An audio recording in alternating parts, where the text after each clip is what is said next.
Welcome to City Vision University's podcast, providing book summaries of books on rescue missions, city missions, and the Salvation Army.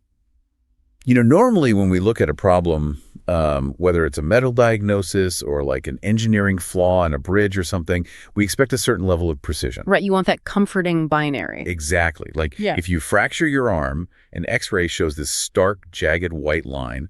The doctor points to it, identifies the break, and the solution is just immediately obvious. We really have this fundamental human desire for our problems to be visible, measurable, cleanly categorized. The X-ray gives us a clear-cut solution to a very clear-cut problem. Yeah, but the moment you turn away from the physical body and look at extreme poverty or addiction or total social isolation, that X-ray machine just shatters. Oh, completely. It's totally useless. You're suddenly trying to map out a landscape of human suffering that is just entirely murky. It defies all those easy categorizations. Yeah. So today, we are taking you on a time machine deep dive into a document that attempts to map out this exact murky territory. And it is a fascinating document. It really is. The source material we have on the table is called the Handbook of Rescue, and it was written in 1961 by Reverend William Seath. Which is such a profound artifact to look at today. I mean, we aren't looking at a polished, theoretical textbook written by some distant academic in an ivory tower. No, not at all. This is a gritty, raw blueprint for dealing with the absolute most vulnerable members of society. Right at a highly specific turning point in American history. And the mission of this deep dive is to really explore how the 1961 rescue mission movement viewed the collision of intense religious faith, the exploding mid-century fields of psychology, and just boots-on-the-ground social work. Yeah, it provides this incredible window into the why of urban charity. We get to examine how these independent religious institutions navigated a world that was rapidly professionalizing and secularizing its social safety nets. I found myself immediately pulled in by the sheer ambition of it. I mean, a document from over 60 years ago tackling homelessness and displacement. Those are issues that still plague every major city you might walk through today. They absolutely do. It feels like examining the literal DNA of modern urban charity. Okay, let's unpack this. Because to understand this DNA, we have to look at how Reverend Seath actually defines the people walking through the mission doors. He doesn't start with statistics. He starts with philosophy. He draws a really hard line in the opening pages. He insists that the homeless and destitute must be viewed as human beings with inherent potential. Which shouldn't be revolutionary, but it kind of was. Right. He explicitly warns against treating them as, and I'll quote here, worthless derelicts to be herded like cattle through a blind routine system of mass assistance. Wow. Herded like cattle. That's a strong visual. It is a powerful indictment of the bureaucratic, institutional systems of the 1950s and 60s. He's demanding a baseline of individual human dignity before any actual charity work even begins. And to frame this demographic, he uses a piece of literature that really caught me off guard. He quotes a poem by Robert Service called "The Men That Don't Fit In." Yeah, the poetry inclusion is such an interesting choice. I want you to hear a piece of this, because it completely sets the psychological tone for how these 1961 mission workers were trained to view their population. It goes, there's a race of men that don't fit in, a race that can't stay still. So they break the hearts of kith and kin, and they roam the world at will. It's very evocative. It goes on to describe these men as cursed with gypsy blood, running at a brilliant, fitful pace, only to end up as rolling stones. And it concludes by saying, he has failed, he has missed his chance, he has just done things by half. The language is undeniably tragic, but there is also this profound romanticism embedded in it. Yeah, it almost sounds like a folk song. Exactly.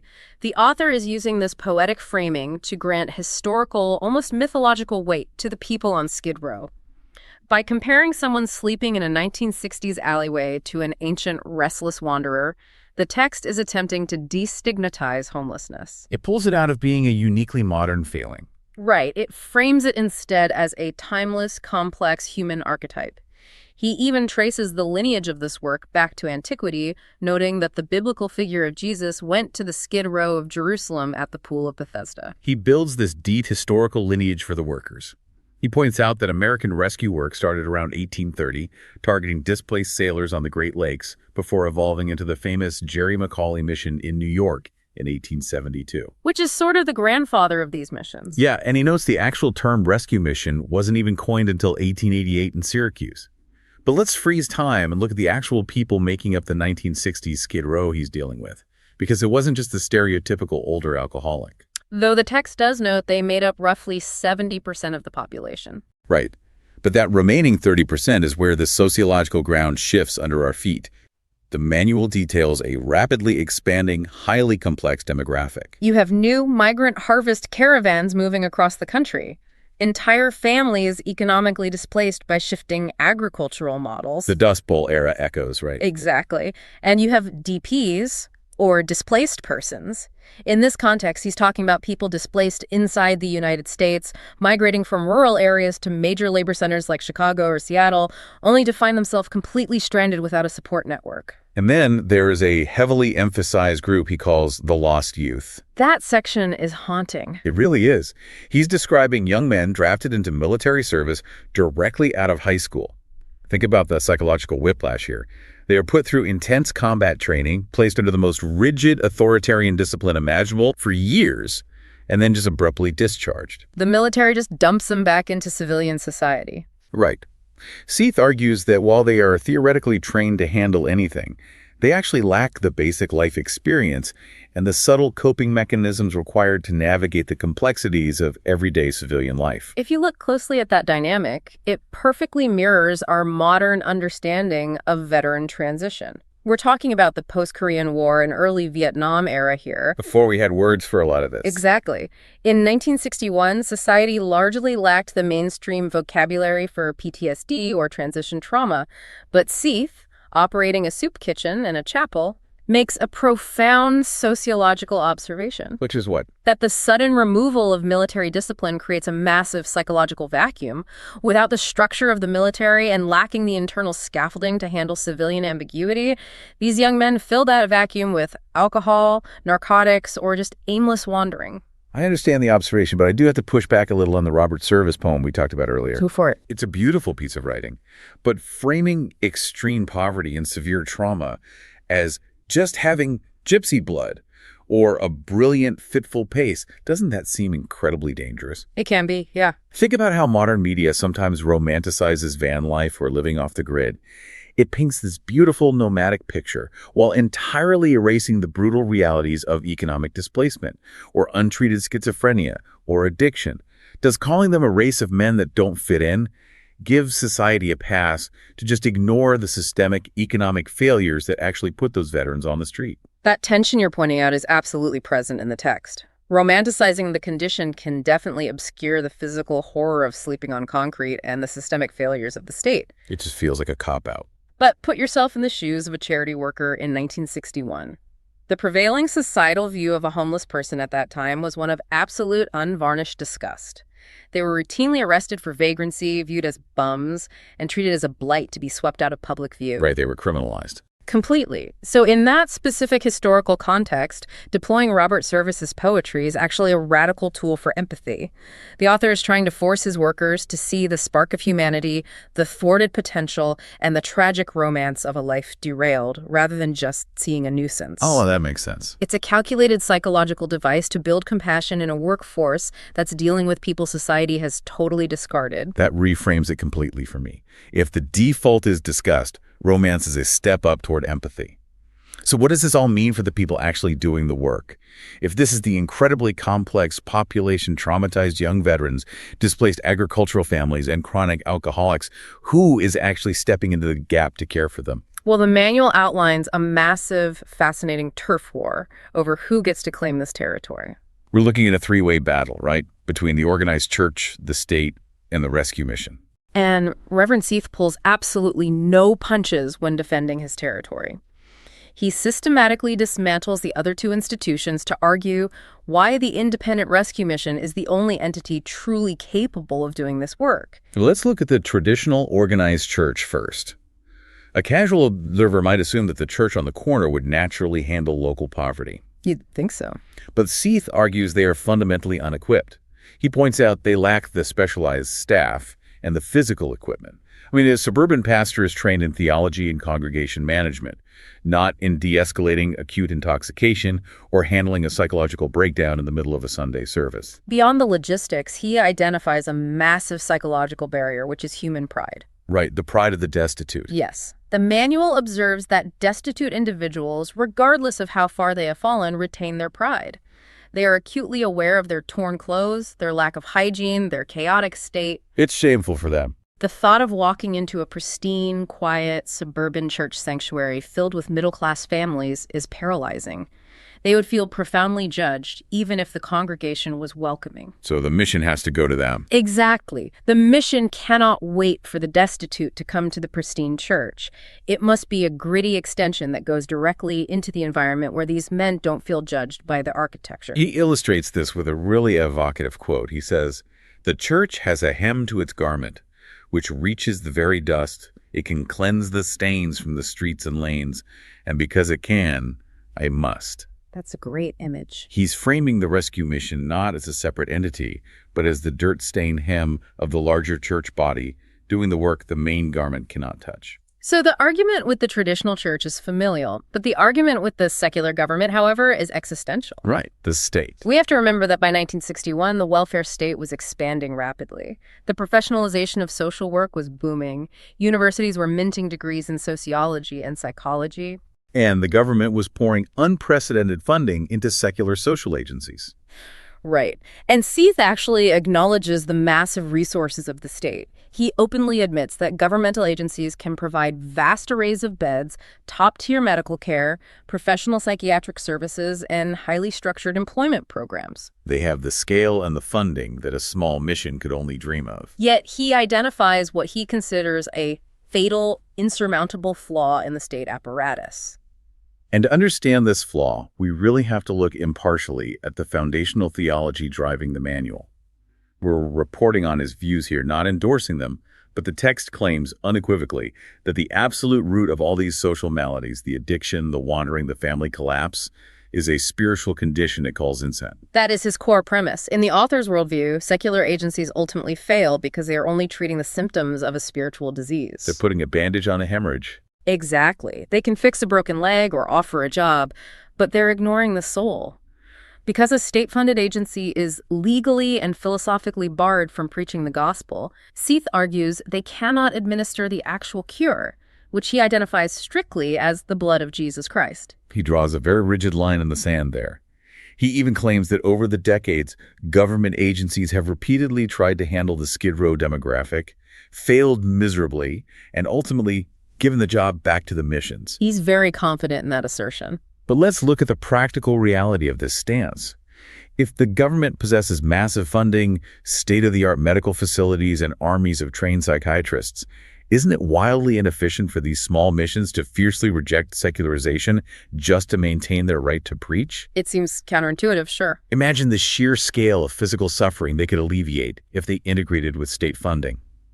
Are they putting their theology above the practical need to feed and house people? You are hitting on a debate that is just as fierce today in discussions about faith-based initiatives versus secular aid. Seath's counter-argument hinges entirely on how you define efficiency.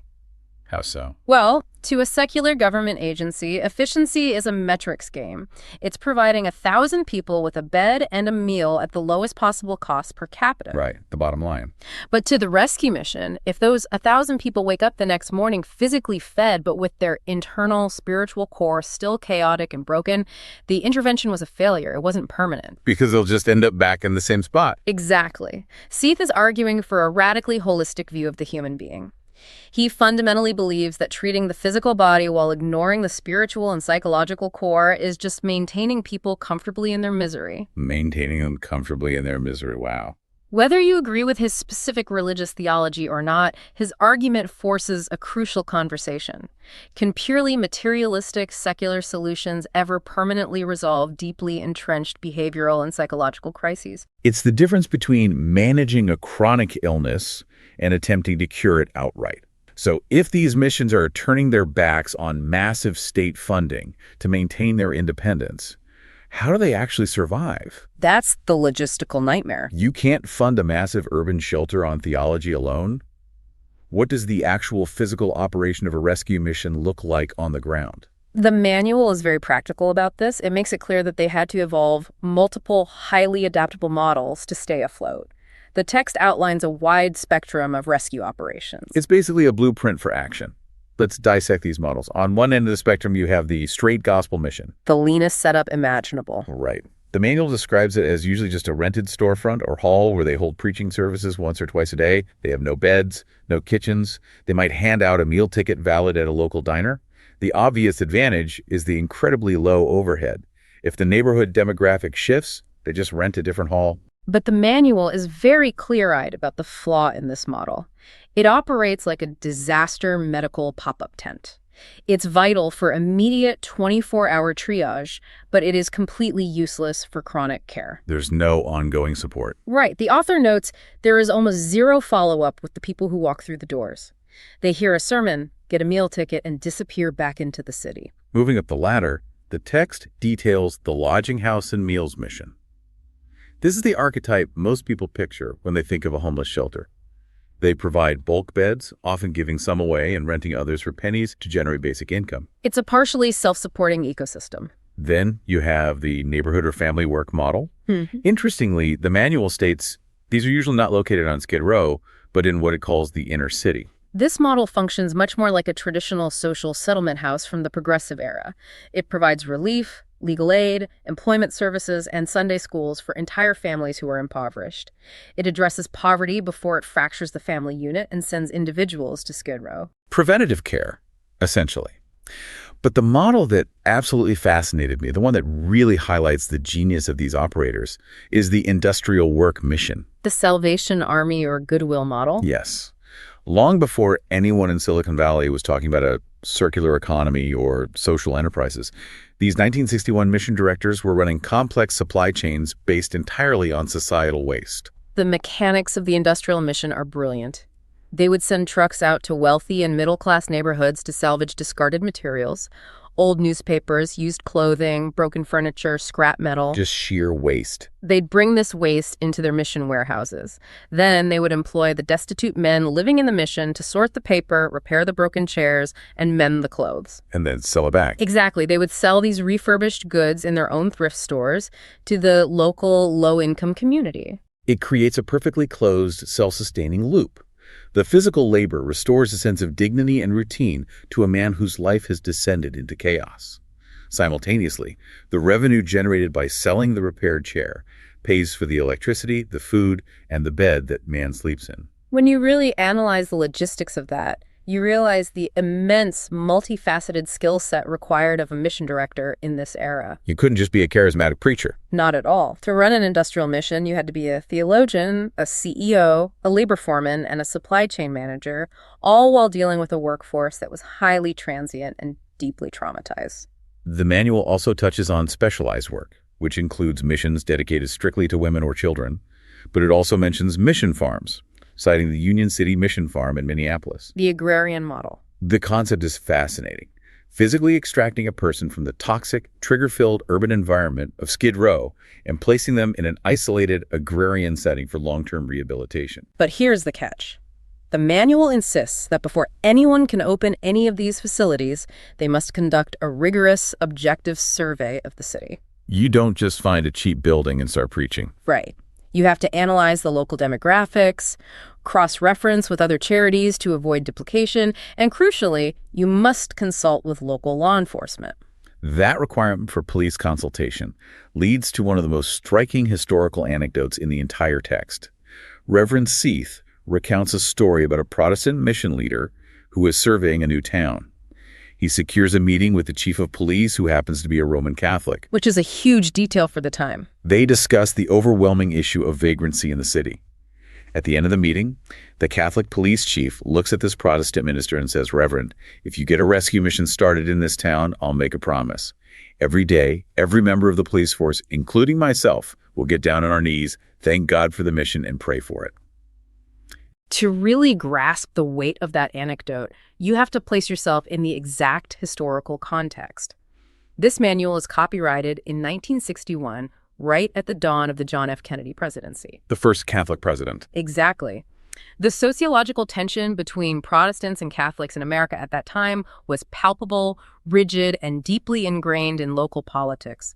For a Catholic police chief to promise that his entire force would kneel daily to pray for the success of a Protestant religious operation highlights something profound about the era.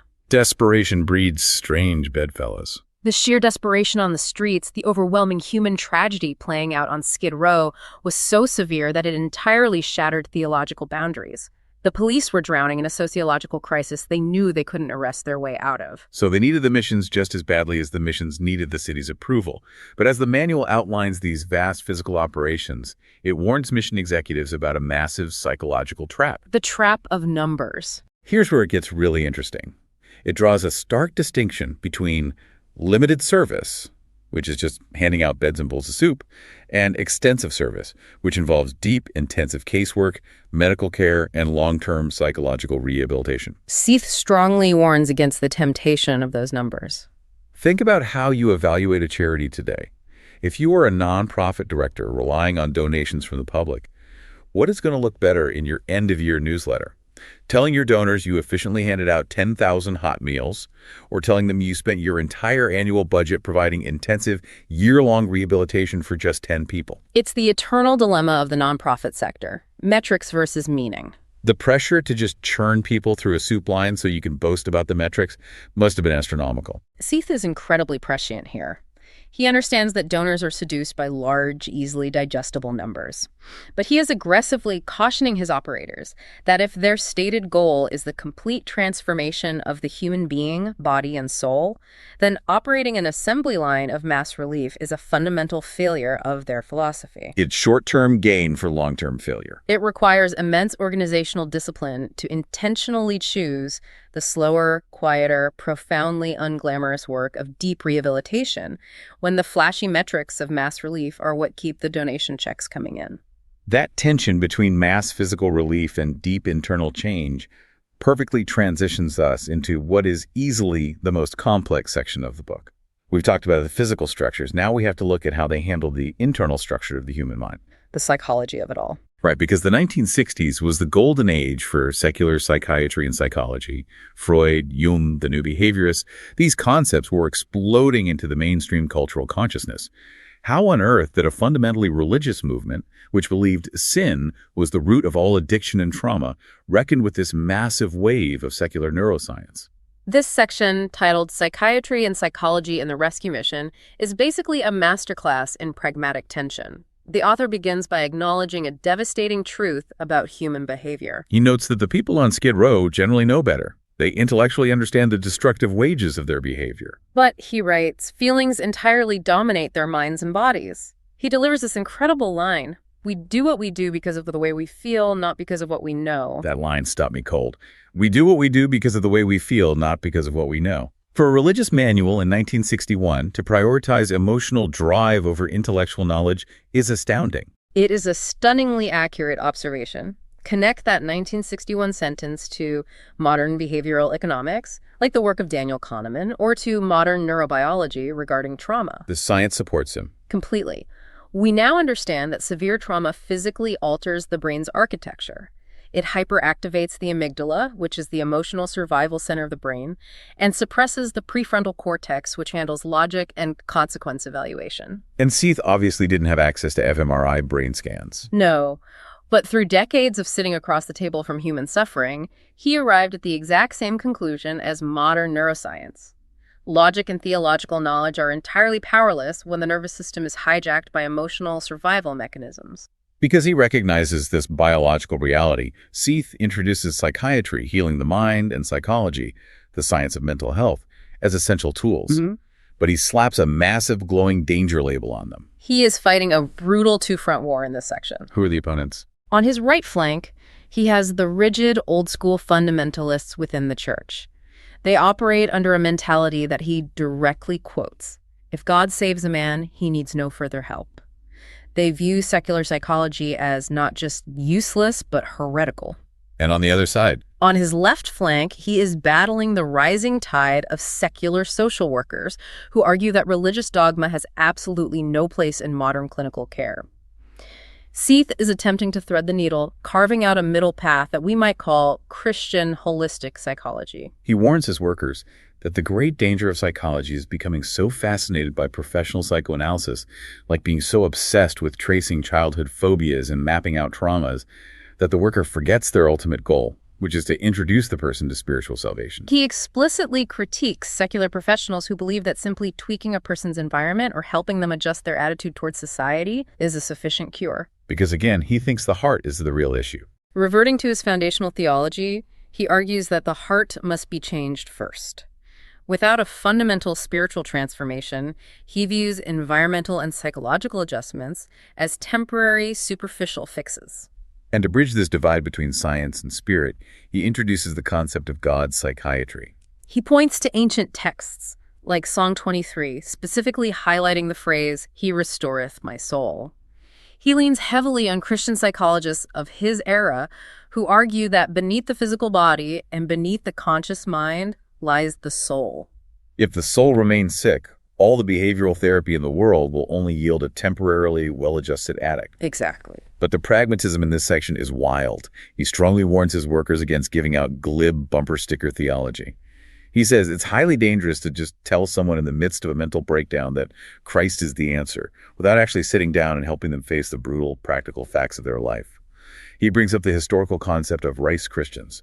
Yes, rice Christians is an old colonial term. It refers to people who convert to a missionary's religion purely to receive the material benefits, the rice being handed out. Right, and Seath knows exactly how this game is played on Skid Row. He knows that a starving, addicted man shivering in an alley will say absolutely whatever the mission worker wants to hear just to get a warm bed and a bowl of stew. His boots-on-the-ground experience really shines here. To explain how to balance instant spiritual salvation with long-term psychological reality, he uses a brilliant analogy. He compares a person undergoing a profound religious conversion to a patient undergoing major life-saving surgery in a hospital. So the surgery stops the immediate bleeding, but you don't roll a patient out of the operating room, kick him out the front door and say, "Congratulations, you're cured, go find a job." Exactly. The surgery, the moment of conversion, removes the immediate acute threat. But the patient is incredibly weak. They need the hospital of the mission. They need weeks or months of physical nourishment, a safe bed away from environmental triggers, deep psychological counseling, and what he calls spiritual nourishment to slowly rebuild their strength. It is a complete and utter rejection of the fundamentalist belief that a single moment of salvation magically rewires a lifetime of trauma and behavioral conditioning. It acknowledges the physical reality of recovery. I understand his analogy, but let's look critically at what he's doing here. If Seath fundamentally believes that secular psychologists are missing the entire point by ignoring the human soul, why include psychiatry in this manual at all? Isn't he just trying to have his cake and eat it too? How do you mean? It feels like he recognizes the cultural authority and legitimacy that the language of psychiatry carries in the 1960s, and he wants to use that language to sound professional while entirely rejecting the scientific secular foundations that built it. That is a highly perceptive critique. There is an undeniable tension, perhaps even a contradiction in his methodology. You could absolutely argue he's co-opting the prestigious terminology of a rising scientific field to validate his religious enterprise. Right, using their words without buying into their science. However, the more generous interpretation is that he recognizes the undeniable mechanical effectiveness of psychological techniques. Techniques like empathetic listening, identifying defense mechanisms, and tracing the root causes of behavioral triggers actually work, regardless of your theology. The tools work, even if the worldview differs. He is essentially instructing his workers to use the sophisticated tools of secular psychology to excavate the trauma, but use the gospel to fill the hole you uncover. It is a pragmatic syncretism born out of sheer desperation. When you are surrounded by people dying on the streets, you grab whatever tools are functional, regardless of their philosophical origin. Use the tools to excavate. Use the gospel to fill the hole. That perfectly captures the dynamic. Now, bridging this massive gap between 1960s psychiatry and ancient theology, between the destitute men and the wealthy donors, required a massive feat of communication. You got to sell their vision. The mission had to explain itself effectively to survive. This brings us to a surprisingly sophisticated section of the manual on public relations and biblical communication. What's fascinating here is how incredibly advanced and holistic the author's understanding of public relations actually is. He explicitly tells his executives that PR is not just mailing out a desperate appeal letter when the bank account is low. It's an ongoing ethos. He frames PR through a biblical mandate, letting light so shine before men. He views public relations as the sum total, the continuous 24/7 impression the organization makes on the surrounding city. He provides a list of 14 specific PR pointers. Some are standard religious fare, like put Christ first. But others read like they were pulled directly from a modern corporate brand management seminar. Number 9 is literally, the customer is always right. Number 14 stresses the importance of frankness. He explicitly forbids the use of cheap gimmicks or stunts to get attention. And my absolute favorite, he insists that maintaining the physical plant, washing the windows, sweeping the sidewalks, keeping the bathrooms spotless, that is public relations. Decades before branding became a mandatory buzzword in the nonprofit sector, Seath grasped a fundamental truth. Physical environment communicates organizational values louder than any newsletter. Show, don't tell. If your mission claims to offer human dignity and spiritual purity, but your facility smells terrible and your staff barks at the men in the food line, your PR is irreparably broken. It's a deeply integrated view of how an organization behaves. I want to pause on point number 9, though. The customer is always right. How does that possibly work in a rescue mission? In a retail store, sure. But in this context, the customer is someone the mission fundamentally believes is compromised by addiction and sin. If a man comes in demanding money for alcohol, he's a customer, but he's definitively not right. That is the brilliant paradox of applying business maxims to social work. In this context, treating the customer as if they are right means validating their immediate felt reality, even if you disagree with their underlying choices. Empathy over argument. It means when a man comes in angry, paranoid, and defensive, the worker doesn't argue with his delusions or immediately preach at his anger. You treat his distress with the utmost respect and courtesy, diffusing the immediate conflict through service rather than winning an argument. It's radical de-escalation branded as customer service. Their outward media strategies were also highly aggressive for 1961. They relied heavily on direct mail, building massive lists of contributors. But they were also early adopters of mass media, utilizing radio for what they called short spot announcements, booking TV interview programs, and pitching stories to weekend newspaper supplements. But the PR wasn't just about extracting money from the public. It dictated how they communicated internally to the men they were trying to save. This is where we see the emergency room mentality of the mission at its peak. The manual dictates strict rules for Bible teaching. It must be relentlessly positive, crystal clear, and delivered in a language the audience actually uses. Seath points out, with a noticeable degree of frustration, that many lifelong church members don't even understand the dense academic theology preached in traditional Sunday pulpits. So you definitely can't use it on Skid Row. Therefore, for a man whose brain is exhausted from surviving on the streets, the language must be stripped of all jargon. He shares an anecdote about a woman approaching mission preacher after a service. She says, "Your sermon this morning was down where we live, and we really understood what you were talking about. That plain-spokenness was the absolute metric of success." But the most unyielding rule he lays down regarding communication is this. There is to be absolutely no preaching of controversial or prophetic doctrines. Mission workers are strictly forbidden from arguing over denominational differences, the end times, or complex theological disputes in the chapel. If theology is the core of their mission, why ban complex theological debate? Because of the environment. When a patient is bleeding out on the table, the trauma surgeons don't stop the operation to debate the philosophical implications of the scalpel's design. They apply a tourniquet. That makes perfect sense. Seath argues that preaching controversial, highly debated theology to a man who doesn't know where his next meal is coming from only adds intellectual confusion to a mind that is already severely disturbed and frustrated. The audience requires the absolute most basic, fundamental message of hope, acceptance, and stabilization. Everything else is a distraction. There is a deep, profound lesson there for our modern world. We live in an era of hyper-fragmented, endlessly polarizing discourse, where every issue immediately devolves into abstract theoretical warfare. The emergency room mentality suggests that when a crisis is acute, when people are actually bleeding, literally or economically, we must drop the theoretical debates and focus exclusively on practical stabilization. It's triage. Right. But speaking of marketing, the manual strongly advocates for the use of physical tracts, small printed pamphlets containing scripture. But it warns against handing out cheap, poorly printed flyers with terrifying apocalyptic titles. Seath demands high-quality paper. And the titles must be intriguing, not overtly religious at first glance. He recommends titles like The Towers of God or Watch. He highlights one they developed called Thistle. A person picks it up expecting a secular story about a plant, and halfway through they realize they are reading a half-dozen Bible verses about thistles. Is this just good marketing, or is it fundamentally manipulative? They're using high-quality paper and deceptive titles like Thistle to essentially trick a passerby into reading religious material. It walks an incredibly fine ethical line. If we look at it through the mission's eyes, it is entirely justified. They genuinely believe they possess the literal cure for eternal death. Therefore, any psychological hook or marketing trick that gets a person to engage with the message is valid, provided the message itself is truthful. The end justifies the means. It is the 1960s analog equivalent of internet clickbait, but driven by a deeply earnest life-or-death motivation. They understood human curiosity and weaponized it as a delivery mechanism for their theology. It is a highly sophisticated, if slightly deceptive, approach. But all the brilliant PR strategies, the high-quality tracks, and the beautifully surveyed buildings mean absolutely nothing without the right people on the floor executing the vision.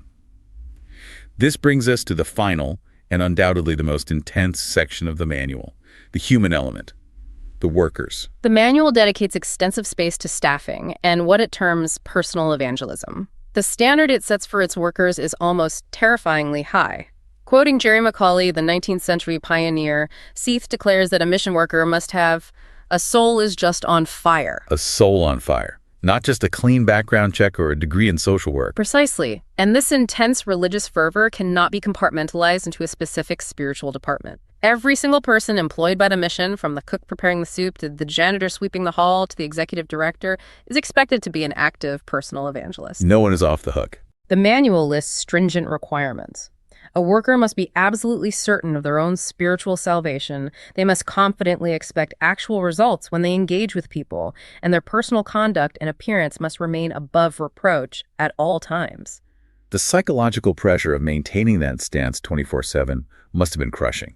But what really upended my expectations was the section on personnel qualifications. Reverend Seath, speaking from 40 years of executive hiring experience, ranks the required traits for a mission worker in a highly specific numbered order.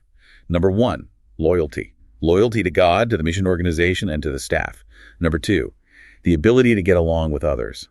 Number 3, efficiency. That priority list is entirely counterintuitive to how almost any commercial enterprise operates. It's the exact inverse. In a modern corporation, efficiency and productivity are paramount. If you're a highly efficient producer, modern companies will frequently tolerate you being a difficult person to work with, or even lacking loyalty to the brand. But Seath places efficiency dead last. How does an organization survive if it doesn't prioritize efficiency? It survives by prioritizing cohesion over output. Seath explains that an incredibly efficient worker who creates interpersonal discord, who argues with staff or alienates the destitute men, will ultimately destroy the mission from the inside out. One bad apple spoils the bunch. You have to consider the crucible of the environment.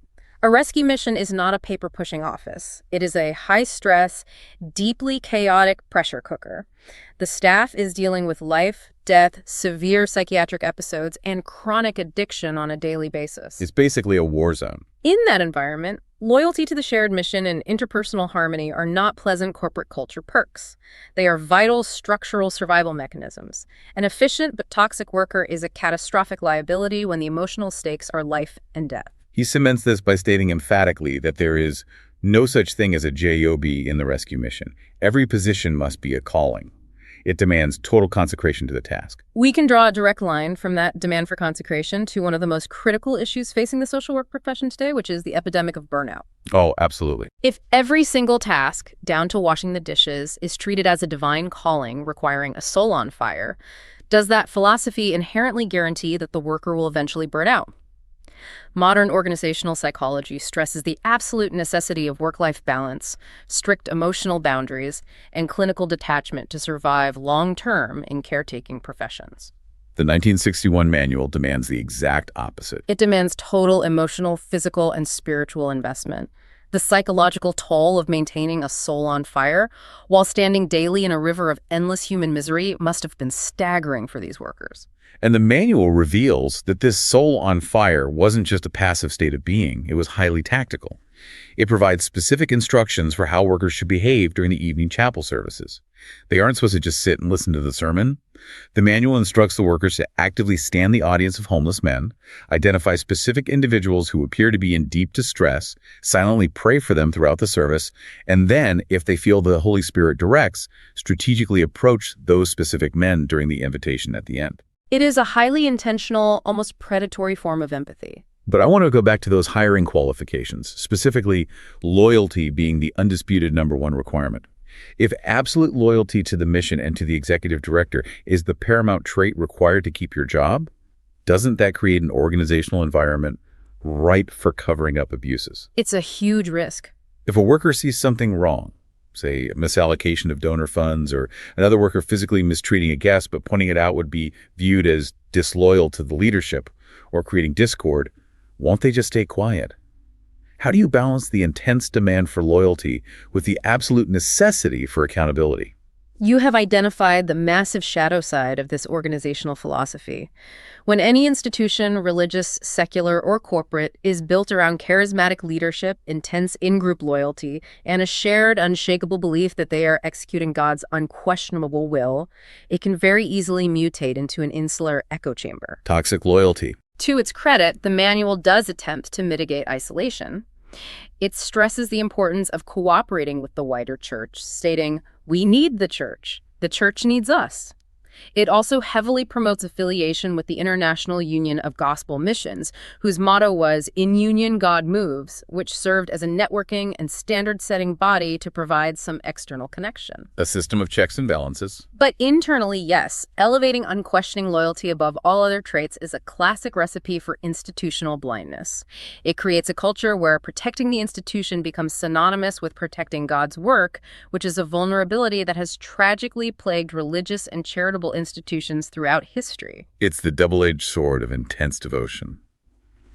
Okay, let's take a breath and zoom out to look at the vast landscape we have covered today. We've covered a lot of ground. We started by examining the deep historical roots of Skid Row, looking at how the tragic poetry of the men that don't fit in was used to cultivate radical empathy. We waded into the fierce existential turf wars between the traditional church, the rapidly expanding secular welfare state, and the gritty independent rescue mission. And we unpacked how these 1960s operators navigated the booming cultural wave of secular psychiatry, finding a highly pragmatic, if sometimes tense, middle ground between Freudian psychology and foundational faith. And we explored their surprisingly sophisticated PR strategies alongside the intense, exhausting demands placed on the workers whose souls had to remain perpetually on fire.